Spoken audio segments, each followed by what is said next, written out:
Alright, so we're starting this new account and we're gonna see how well it goes.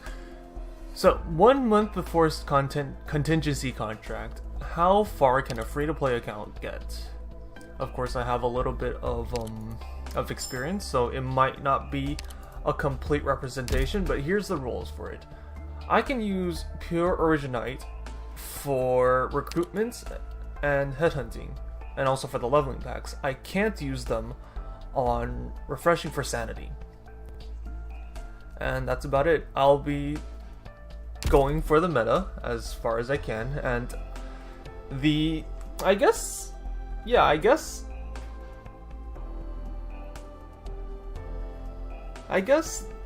the goal is to get as far in CC as we can, including the permanent map and the freaking daily maps too. So starting off, we'll take a look at our box, right? So I chose to roll for Hoshiguma for one main reason. In the daily CCs and in the permanent map, a lot of the stuff relies on you to either have a high level of operators or specific operators. Now, if you don't have either of those two, the best option you can do is to have a certain defender to tank the axe boys that are in the permanent map. So with that in mind, we would either want Quora or Hoshiguma.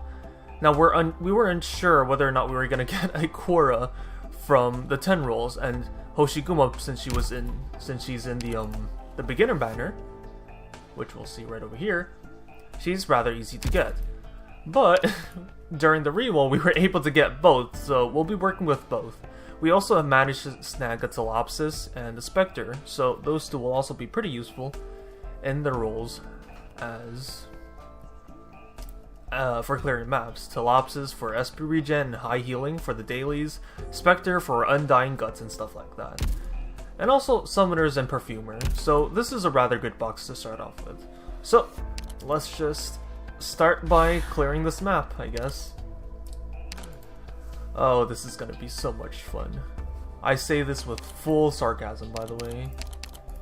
Let's just select everybody, and let's go.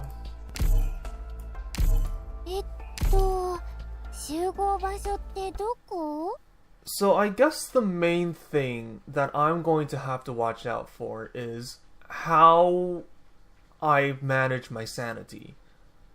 Because I only have 1 month and I can't do refills, so I'm going to be completely relying on the sanity that is given to me by the game, which includes the daily regenerations from the event, natural sanity regeneration, the 240 every single day. Of course, if I don't cap, which I will be doing a lot with like the first 20 levels or so like that. And then I guess the other thing to watch out for would be the fact of how inefficient I am at farming the daily rotation maps. So for example, CELS, I want to get to CELS 5 as soon as possible. But with that in mind, it's not that possible to get to CELS 5 with an E0 max, with an Elite 0 max level operator. I'm going to have to go for Elite 1, possibly Elite 1 maximum to get to the to get and complete LSCE 5 because of how the requirements are. I would be a lot more confident if I had somebody like Siege, for example, to clear LS5, or somebody like Exia to clear CE5. But because they aren't available, the requirement and difficulty for CE5 does become a lot more higher. So that's something to keep in mind for me to handle, and it's definitely something very, very interesting to see how it turns out. Now, another thing is whether or not building up the base is going to be beneficial to me. So we all know that base management is a huge part of the game in terms of reducing the sanity you need to raise up other operators, in the sense that it generates passive income, right? You get around 30k Lungman dollars and 30k EXP, at least, well, on an average. Some people get 50k, some people get 20k, depending on how much you micromanage stuff like this. But it's definitely something interesting to talk about, because we only have 1 month. how much sanity can I input into this base to make it beneficial to me, in the sense that I can cut off, or where's the cutoff? How much sanity is worth putting in? Do I build up to 2nd floor? Do I build up to 3rd floor? And how quick do I need to build it up before CC event comes to make it beneficial to me and not be a waste instead? Whereas I can directly put this sanity into the... I can directly put the sanity into making materials for eliteing my operators, Hoshiguma for example, and stuff like that. So that's definitely something that needs to be calculated or something like that. Of course, experimentation at its best. We only know until we actually do it. Everything is backseat gaming in theory before that. So with that being said, another thing that I guess I have to watch out for is... Now I guess this one's the most important. How much resources do I put into my low stars versus how much resources I put into my high stars? So we've all been... A lot of CC content creators have all been, well, I wouldn't say arguing, but we've been talking about like, okay, so is it better to E2 because you can get more risks on your daily map, or is it better to do stuff like E1 your whole team in the case that you don't have enough mats to E2? Excuse me for 1 second as I focus on the game. There we go. So then we already know that okay, so we'll be using some of the rewards to our advantage. We already know that the first 2 3-stars that are leveled up to E130 are free. They're essentially free because you get all the materials back. So I'll definitely be doing that. But anything past that might be a sunken cost, because it's difficult to say whether or not they'll actually work, because I haven't tried it myself either. The problem is, while the base maps of the daily rotation... Oh, by the way, yeah. Speaking of which, so for this account, we'll be mostly focusing on how much stuff we can get from the CC maps, right? So with that in mind, we're going to be focusing mostly on the daily maps, because those are overall more easier and more gainable for risks, more risk rewards in general. So with the CC map, I expect to clear somewhere around 10 at the most. If I'm lucky, I'll clear around 12, maybe 14.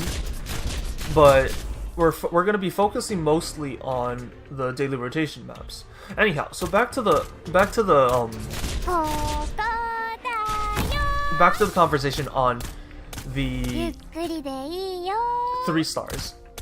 Do I raise them, and to what extent? Do I only raise 2, or do I raise a full squad? Because the daily maps, as I've said a lot of times, they're fairly easy and you're able to beat them with 3-stars, E1 level 30s. But as you add the risks on, as the enemies gain like plus 50% attack, plus 50% range, all of this adds up, and you're going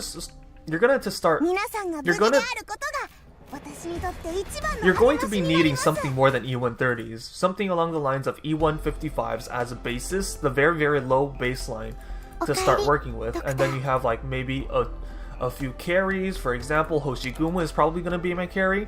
I'm more than likely going to borrow something like a Silver Ash support, or AF Ayala, or maybe even Siege support, because of how strong her early game is and stuff like that. So then it's really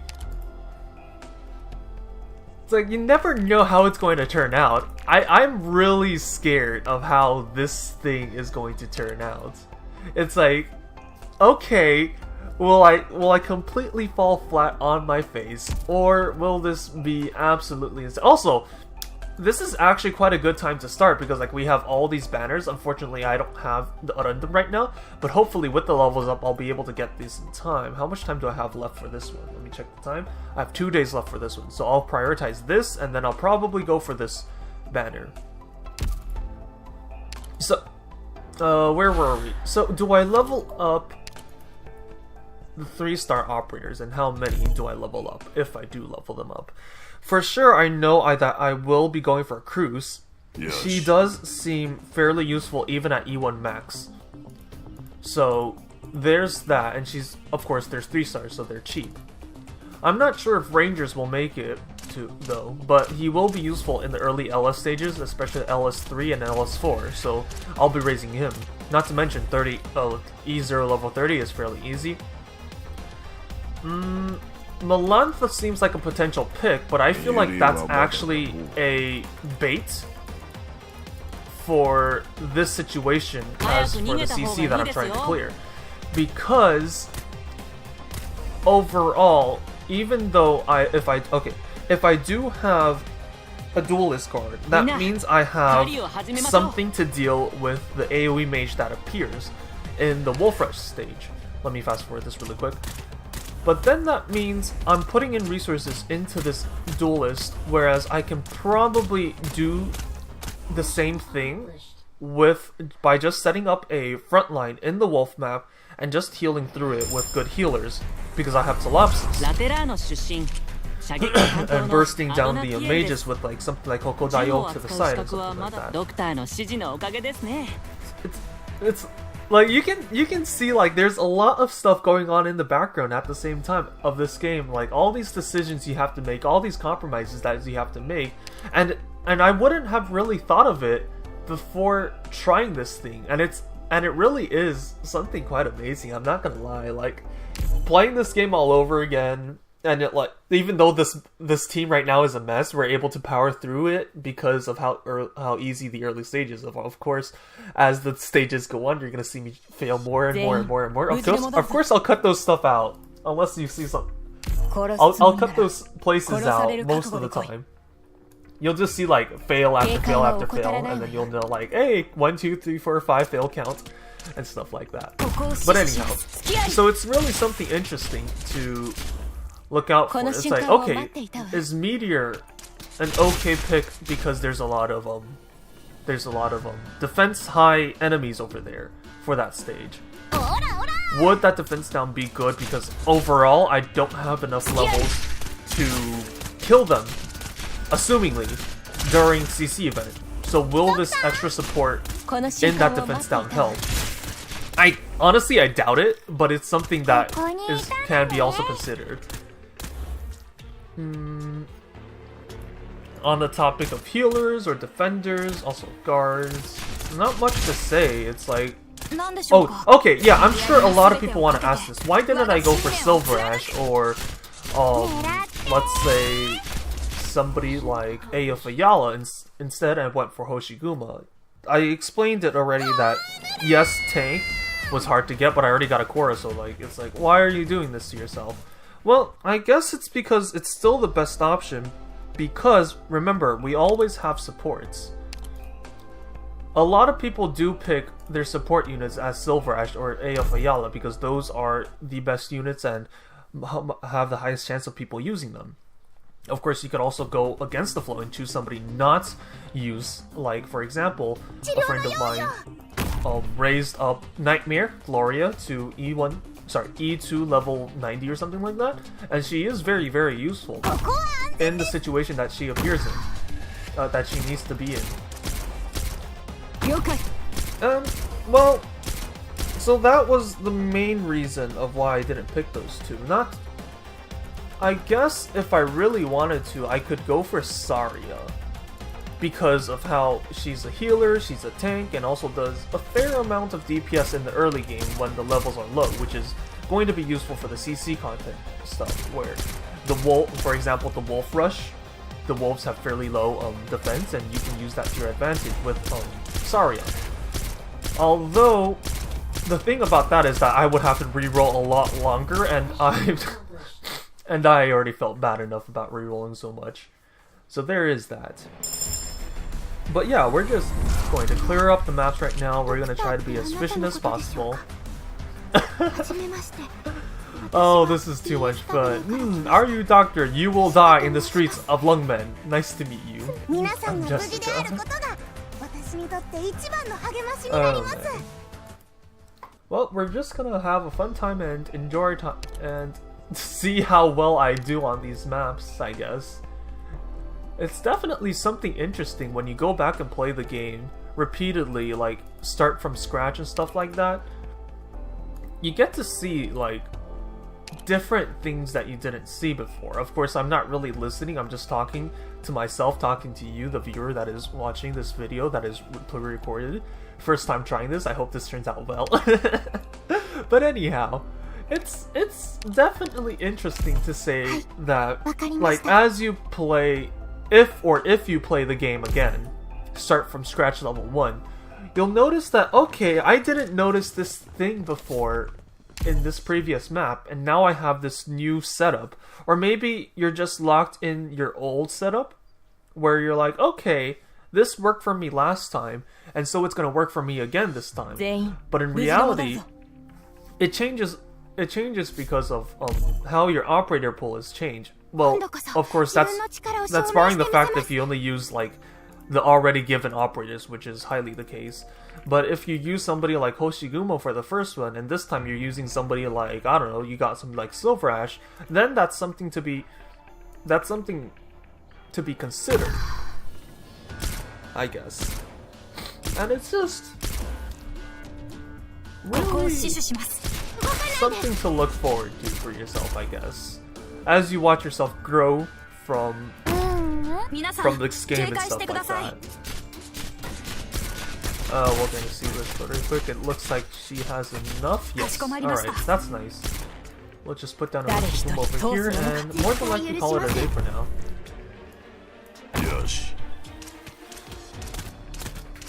It's like, so one of my own difficulties I had, because so this is probably the 6th time I'm playing through the early missions again. The first time in open beta in CN Arknights, the second time in the actual release of the Chinese Arknights, and then the 4th and 5th time with the beta and the actual release of EN.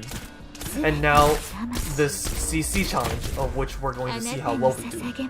So back in the day, I remember my very first run in that time was that my argument, I absolutely refused to raise any snipers at all. They were cheap, but I was like, okay, why would I raise snipers if casters could do the same thing? They were just a little bit more expensive, but essentially they did the same thing. The only thing the snipers had different than the casters was that the snipers, they pew drones first.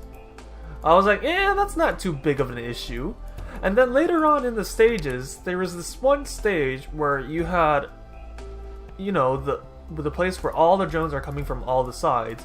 Also, yeah, leveling, let's see. I believe level 5 should do for now, because it's fairly early into the game. I can fairly early into the map. I'm able to do this with the low levels and stuff like that. Let's also level up a few of our other operators too at the same time. So then back onto the topic of the drones, you kind of have this situation where, you know, the one where the drones like go around this whole perimeter, and then you have like 2 exits with 4 walkways and stuff like that. So then the first time I did that, I had so much problem doing that because I didn't have a single sniper raised at all. And it was it was difficult. I got walled at that stage, as much as I hate to admit it. No, I'm not some god. I just have a bit more experience and thought a bit more about the stuff. But it was like I was stuck there, and then people were like, "Okay, why don't you just use a sniper?" I'm like, "But why raise a sniper?" And then they were like, "Bro, just raise a sniper, man." So then I did it, and immediately I had Exia at that time as my first pull. So then, yeah, imagine not using Exia, right? Exucii. But anyhow, so then I raised her, and then wow, she completely just dominated the whole left side of which I placed her, while my right side was still very, very dangerous, and with all its saves from like just pure DPS and stuff like that. And then it was like, okay, so then I actually have to use snipers. But then, being the stubborn me, I still refused to raise snipers during that time of the beta of CN. So then, as time went on, the third open beta of CN ended, and then we waited until the actual release of archives. So then this time I actually raised up snipers, right? And then I was like, okay, I can see what I was doing wrong this whole time. I personally thought that, okay, 9 cost versus somebody like Amiya, 18 cost. The 9 cost is immediately refunded by Siege, which I had that time. Siege immediately friends 12 cost off the top of my head, if I remember correctly, with their skill 1. So I was like, it's just 1 extra pool of refunding. And then, wow, really, just the amount of difference the cost makes in the early game, just by having that little difference, did make stuff so much more easier, especially because they don't have any armor at all. And, well, I feel like I'm just rambling on and on about stuff, and I hope you guys just enjoy this because it's, I don't know, talking to myself. Oh yeah, I also read something funny the other day. Somebody, you know how like all those 1-star reviews on Arcnex and stuff like that, if you read them sometimes, it really does bring out the hilarity and sometimes ignorance of a few people. I mean, it's not, I'm not to say that they're bad or something like that, it's just that sometimes game mechanics are really hard to understand, especially for me, for example. Like, there's just so many little details. For example, right here, I'm facing Plume backwards instead of forwards so that she can actually hit the enemies that go over here instead. Now, the first time we were doing this as a noob, a lot of people would just face Plume left and then let Fang do the work all by herself. Whereas as you gain more experience, you start to see these things where like, okay, I can do this and do like this little funnel thing. And it's just amazing how much progression that you actually, experience that you actually gain just from playing the game. And like, when you look back to your old clears, it's just so much fun to see. Oh gosh, I was so bad back then. Even now though, it's like as you clear the new maps, and maybe as for example, right now Obsidian Festival is almost going to get a rerun in the Chinese server. It's planned, but we don't have it yet, but it's planned. So like we'll be able to see our old clears, and then we'll be able to critique it ourselves. And I really hope it does happen on EN2 soon, as we catch up. So then we'll be able to see, you guys will be able to see like, holy shoot, what was I doing back then? What was the strategy that I was trying to do? Do I need that many snipers? I don't think so. Let me change off a few snipers really quick. I'm going to take Jessica and take off Cruz, Jessica, and then Noah. We'll see how well this turns out. So then it's like you watch yourself. For example, if you think back to your GT5 runs, those of you that have recorded or you remember how well you did it, it's like, okay, why was I doing this strategy instead of this other strategy? Assuming that you came up with the strategy yourself. For example, I came up with the strategy of just using Siege skill 3 because I had her at the time to just slam the hell out of Big Bob, and that worked for me. But would I do it again? Kind of, yes, but more for the memes and less for the actual clear. It's really just a lot of stuff you don't tend to see until you've actually like practiced with the game and stuff like that. And it's just wow. It's just simply wow. Alright, let's get out our, let's get us out a sniper. We're gonna need a sniper soon. So then, you can also critique yourself doing stupid shit like this, which is like, okay, my front line, my choke point is over here, while all of my my DPS is over here. So I could probably just put down Hoshiguma over here, which is still in range of Philopsis, and start to retreat my other operators. As soon as Fang gets his gets her cost, I'll retreat her and maybe swap out for somebody else again. Maybe a magic caster this time. Now she's out of range, but thankfully there's no ranged enemies right now, so Ami is not gonna get hit at all, I assume. But yeah, as you play the game and as you watch yourself evolve, pretty fun to watch as it goes along the way. It's like maybe back then I absolutely hated Silver Ash. I still hate Silver Ash, that is to say. But it's like, it's undeniable that he is the strongest operator, and he does solve a lot of issues with just swing and stuff like that.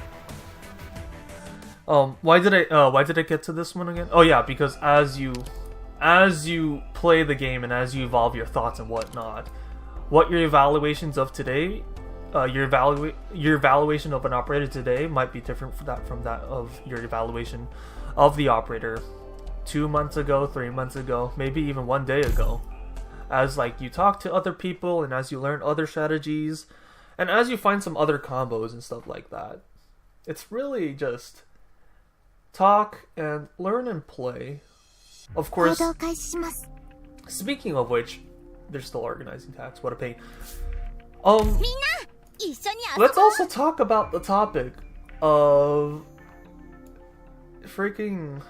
One second. There's 2 of them. Do I have enough cost? I don't know. Well, this might be a little bit dicey. Hopefully they'll be able to survive until I can get the first sniper out. Yes. So personally, I think that a funny thing to say for the EN server watching a lot of the CN clears for contingency contract, I don't feel like you're really going to be topping, because you know what they say, like knowing is half the battle. Well, it goes both ways. If you know what's going to come up, then you already won half the battle, right? But there's still the other half which needs to be solved, which is actually the execution of the map, right? Now there's just so many things that can go wrong in CC. One second. I need a little bit more DPS. Can a retreater? Not enough cost for now. So, even though you're watching these clears, unless you have the exact same level, exact same mastery, or exact same... let's say... One second. Focus again. Press that. Retreat that. Do this. And I think we're good. So it's like, even though you've already saw how the people clear, there's still a lot of nuisance to the timings and stuff. Nuisance? Well, both. There's still a lot of micromanagement that you have to do with the timings and stuff like that to make yourself clear the map. And even, like, I mean, if you really wanted to be like, okay, I'll just copycat, 100% copycat, you could just like put the video to the side and just do it step for step as you're watching this stuff. But even then, there's still a high chance of you missing something because of how specific and sometimes how many fronts you have to manage. Remember, there's around 4 or 5 lanes. There's 5 different enemies in the permanent map, and there's 4 lanes to manage. Sometimes, depending on the strat, you're managing all 4 lanes all at the same time. You immediately put down somebody on the top lane, you press the skill on the bottom lane, and left lane needs you to time the skill right with the swing of the axe and stuff like that. So then sometimes it's a lot of stuff to manage. Of course, there's other strategies where it's just like, oh, everybody is on skill 1 auto, and all you have to do is watch out for somebody like Swart's skill timing. And it's a lot more manageable like that. But even then, I don't believe it's quote-unquote copying, because I feel like I'm repeating myself now. I don't feel like it's copying at all. Like, you've copied the formation, I guess? You've copied the thought, but you don't necessarily have the thought process, which is what I try to give you in my videos. How these operators work well, not how these operators, how these maps work with these certain operators, and how you can use these operators to your advantage, these different operators to your advantage. For example, I'm not sure if anybody has shown on YouTube of the sniper clear of CC18 or CC22, or Risk 18 or Risk 22. Now that one was actually pretty amazing. So you would think most of the time I see shield mobs, I see shield fries, the little small fries that are shielded, and you see these things and you're like, okay, they get plus 50% increased defense. I'm not going to even bother with snipers. I'm just going to use casters, AF Ayala, to kill these guys, which is the usual knee-jerk reaction, which will be I can't English. It's the reaction that everybody will say, and it's the correct reaction to have too. I will agree with that. But then, what if I had an E2 maxed swords and province? I can use the high attack ability from these two operators and absolutely demolish the shrimps, the little shield mobs, because of that high damage penetrating the defense of those mobs, which only have around 500, while swords and province, am I pronouncing right? Province have like what, 1,000 attack, up to like 2,000, 3,000, even 4,000 if you use sword skill 3. Let me speed this up really quick. And well, like, who would have thought that would have got an E2 22 clear? Sorry, not E2 22. A Risk 22 clear, if I remember off the top of my head. It was something ridiculous like that. And then it's like, okay, nobody thought of that. How well can you use it? Can't English. Somebody thought of that. How can I use it to my advantage and improve on it? So I feel like that's the thing that you want to look out for. As you copy these strategies, you incorporate it into your own strategy. For example, you can copy it, but you can add a little bit of flavor, and maybe somebody else will see that and they'll learn something too. Like, wait, what was this? Oh, we're talking about support units. Let's just take meteor for excuse me. And well, wow, this has been going on for 32 minutes. I've been talking to myself 32 minutes. I never knew that I had so much to talk about on Arknights. Hopefully it never runs out on stuff. And I hope you're all entertained. I should probably stop this now and just do a second recording, shouldn't I? Lol, oh my gosh. But back onto the topic. It's like, okay, so now I know about this strategy and stuff like that. I can start using it into my own strategy, and then as the community evolves by copying each other and referencing off each other, we'll be able to find a lot more stuff. For example, I heard that one of the Green Lab members said that Swire is going to be, of course this is rumors, that Swire is going to be essential for a Risk 26 clear, which was not achieved even on the CN server. Also, in hindsight, I should have placed Vanilla over here and Fang over here because Vanilla has the higher attack. Slightly. Let's put down a healer really quick.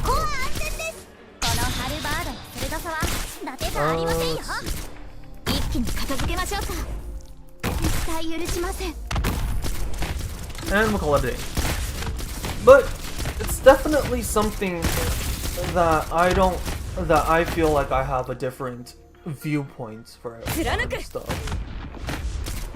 You're not copying, you're referencing. Although it's two sides of the same coin, flip side of the same coin.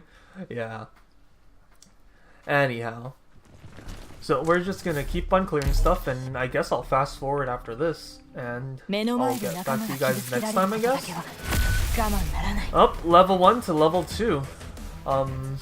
Let's stop the recording here. That's a lot of stuff for me to probably edit. So See you guys next time for now.